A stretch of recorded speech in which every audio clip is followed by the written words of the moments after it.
Welcome back to my channel Umeza Betavies. Ya sahabat Umeza semua, agak sedih sih kali ini. Saya bakalan memberikan sedikit sedikit tips dan trik.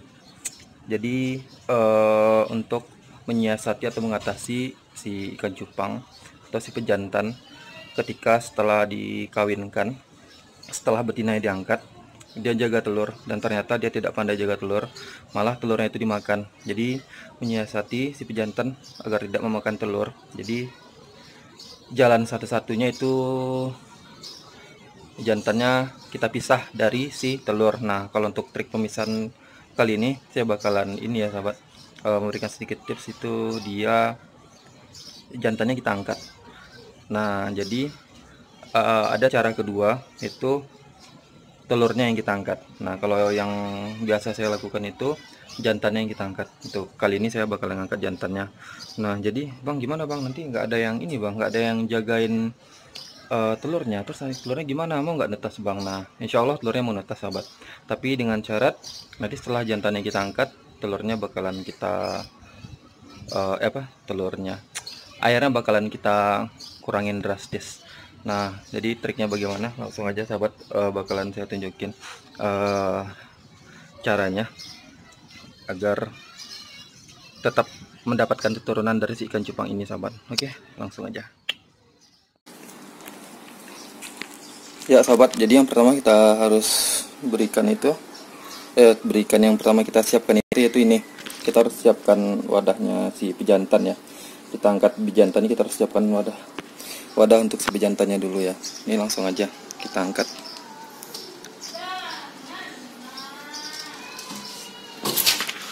Tuh, kelihatan kan dia makan telur. Tuh, dia makanin telur tuh.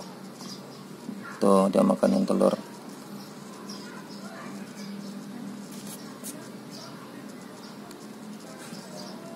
Tuh. Jadi ini bahaya nih.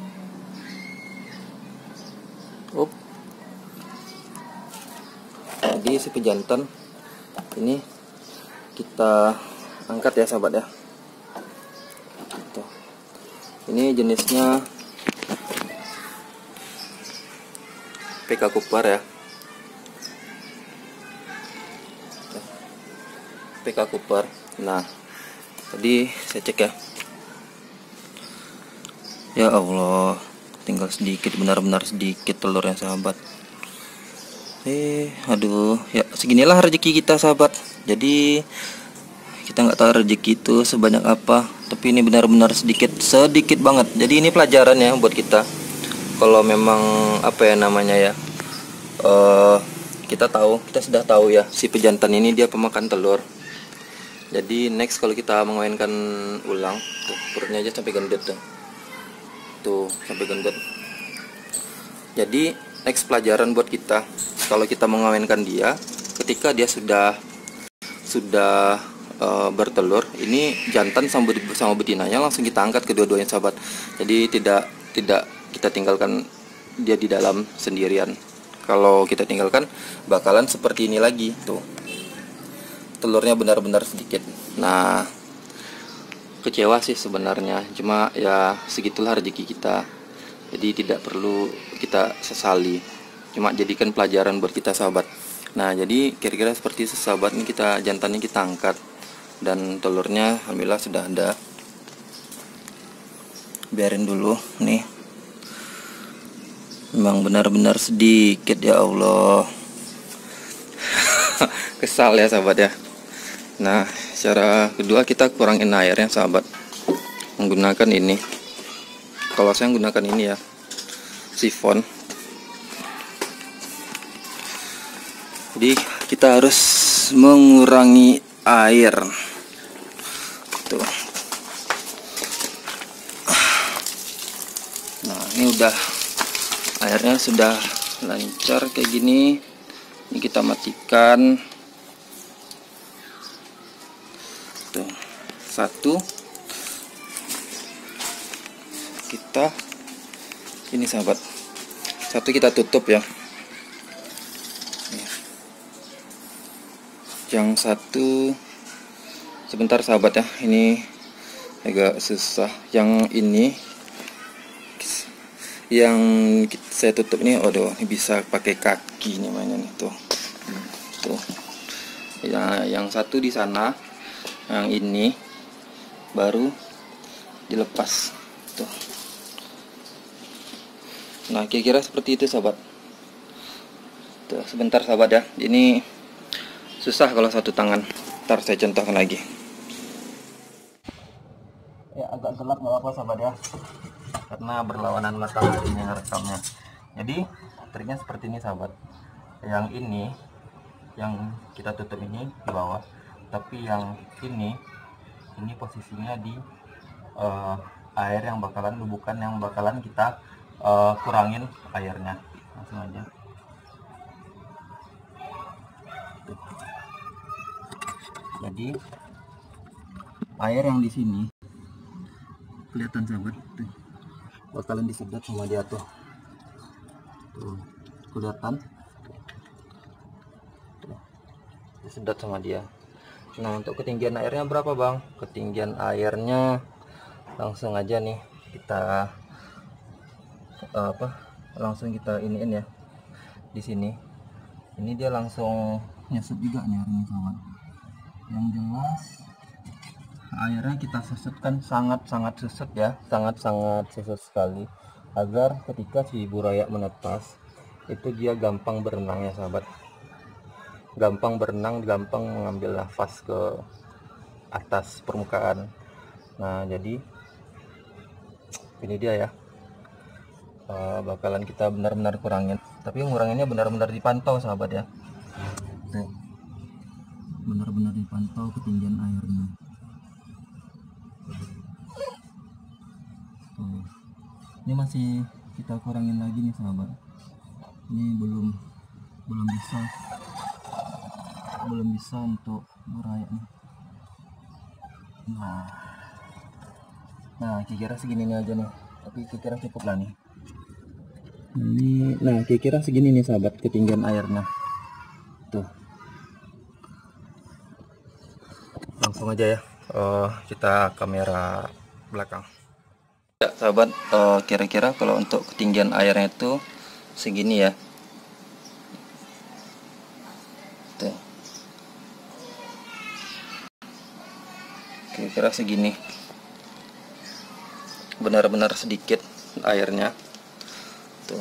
Kalau mau lebih rendah dari ini lebih bagus lagi. Enggak masalah. Coba kita rilis pelan-pelan.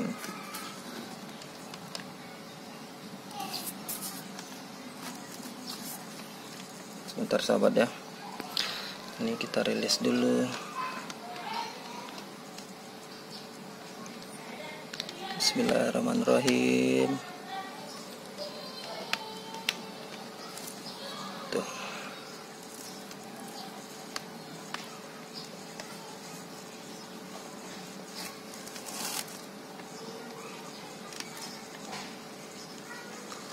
Tuh. Ini kita rilis dulu ya. Tuh.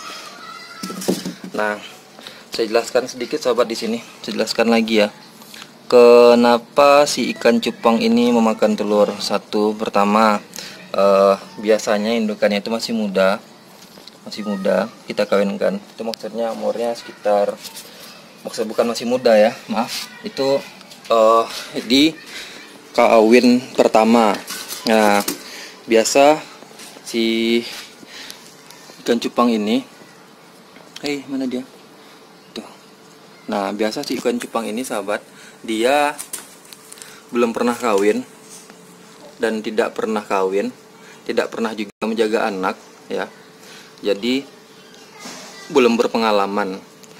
Nah, jadi karena masih belum berpengalaman, jadi kadang dia memang makan telur. Dan pun faktor lain dari pemakan telur karena sering diliatin. Yang kedua, yang ketiga itu karena genetik di atasnya juga pemakan telur. Nah, kira-kira seperti itu sahabat. Tapi tidak semua genetik pemakan telur itu anakannya bakalan juga makan telur, enggak. Tuh.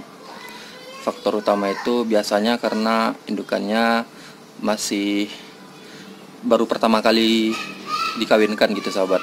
Dan pun yang biasa terjadi itu di usia yang muda, di usia 4 bulan atau 5 bulan, kalau ada yang ngawinkan di usia segitu, dia bakalan biasanya itu dia makan telur sahabat. Jadi memang benar-benar dipantau. Saya udah dikasih tahu juga ini sama Mas Yudi ya, ini ikannya Mas Yudi. Dia belum pernah kawin, jadi tolong dipantau kata Mas Yudi. Yup. Nah, jadi kira seperti ini sahabat. Tuh.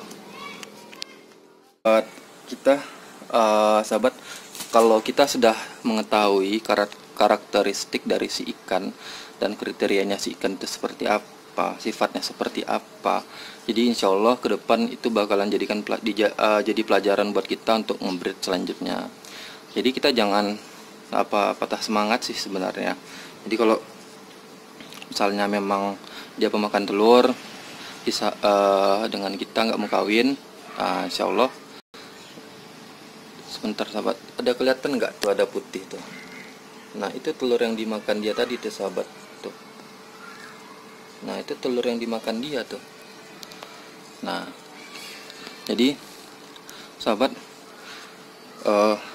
kita nggak perlu nggak perlu patah semangat atau putus asa kalau misalnya seandainya si pejantan ini memang pemakan telur, aduh nggak ada dapat keturunan atau apa. Jadi jadikan pelajaran buat kita. Nah jadi ke depan insya Allah kita udah tahu trik dan langkah selanjutnya ya. Mohon doanya aja sahabat agar telur ini menetas dan menghasilkan anak-anakan yang berkualitas. Karena dalam setiap ngebreed, hal utama yang kita kejar adalah yaitu jumlah ikannya, jumlah anakan yang banyak yang kita kejar. Nah, jadi semakin banyak anakan yang kita dapat, semakin sedikit kemungkinan mendapatkan yang jeleknya atau yang kurang bagusnya. Karena apa? Biasanya dari 100%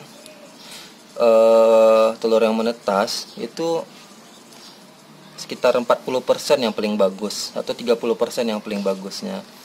Yang grade bagusnya, selebihnya itu ada yang grade B nya yang kurang bagus, terus ada yang memang benar-benar best girl atau selonya kira-kira seperti itu sahabat.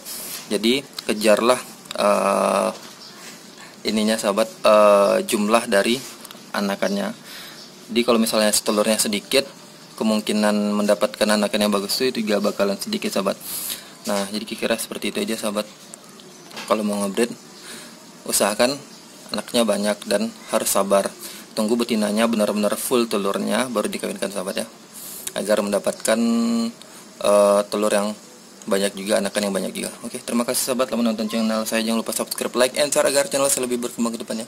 Terima kasih. Salam cupang Indonesia.